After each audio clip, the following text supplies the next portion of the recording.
30 दिसंबर को कैसी रहेगी बाजार की चाल, लेकिन चलिए सबसे पहले नजर डालते हैं कि आज यानी 29 दिसंबर को कैसा रहा बाजार का प्रदर्शन।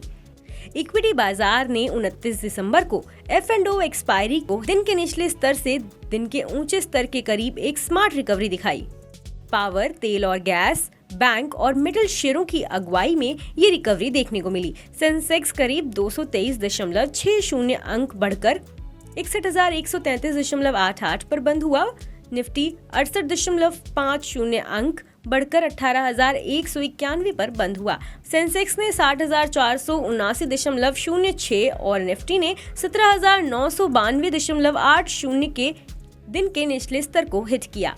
निफ्टी में सबसे ज्यादा बढ़त Bharti Airtel, Eicher Motors, SBI, Tata Steel और इंडसइंड बैंक में देखने को मिली, जबकि Apollo Hospitals, Tata Motors, Divi's Laboratories, Titan Company और अल्ट्राटेक सीमेंट में सबसे ज्यादा कमजोरी नजर आई। उतार चढ़ाव भरे इस कारोबार के बीच 29 दिसंबर को शेयर बाजार के निवेशकों की संपत्ति में 1.3 लाख करोड़ रुपए का इजाफा हुआ है। BSE में लिस्टेड सभी कंपनियों का कुल मार्केट कैपिटलाइजेशन 29 दिसंबर को बढ़कर 282.36 लाख करोड़ रुपए पर पहुंच गया, जो इसके पिछले कारोबारी दिन यानी बुधवार 28 दिसंबर को 281.12 लाख करोड़ रुपए था। इस तरह BSE में लिस्टेड कंपनियों के मार्केट कैप में 29 दिसंबर को 1.24 लाख करोड़ रुपए की बढ़ोतरी हुई है। सेंसेक्स के 30 में से 19 शेयर आज बढ़त के साथ बंद हुए। सेक्टोरल इंडेक्स की बात करें तो निफ्टी, बैंक और मेटल इंडेक्स प्रत्येक में 1% की तेजी रही। एनर्जी और PSU बैंक इंडेक्स में 0.5% की वृद्धि हुई। BSE के मिड कैप और स्मॉल कैप इंडेक्स सपाट नोट पर बंद हुए। वीकली एक्सपायरी के दिन निफ्टी गैप डाउन खुला। इसके बाद ये 18,000 के स्तर की तरफ नीचे सरक गया।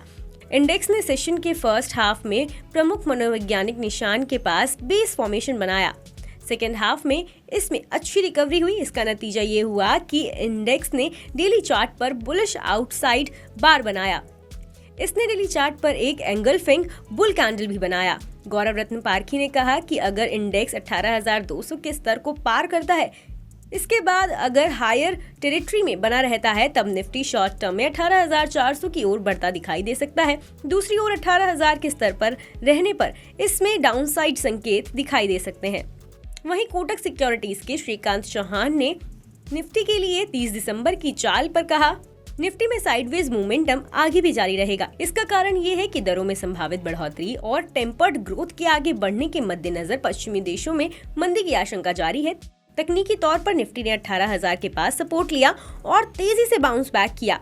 इंडेक्स में डेली चार्ट पर बुलिश कैंडल और इंट्राडे चार्ट पर हायर बॉटम फॉर्मेशन मौजूदा स्तर से और तेजी का संकेत दे रहा है। बुल्स के लिए 18,000 एक अहम सपोर्ट जोन के रूप में काम करेगा। इससे ऊपर ये 18,280 तक बढ़ सकता है। इसमें आगे और तेजी आने पर इंडेक्स 18,400 तक चढ़ सकता है। दूसरी तरफ 18,000 से नीचे जाने पर traders trade line long position से बाहर निकल सकते हैं। ऐसा हुआ तो इंडेक्स 17,900 तक फिसल सकता है।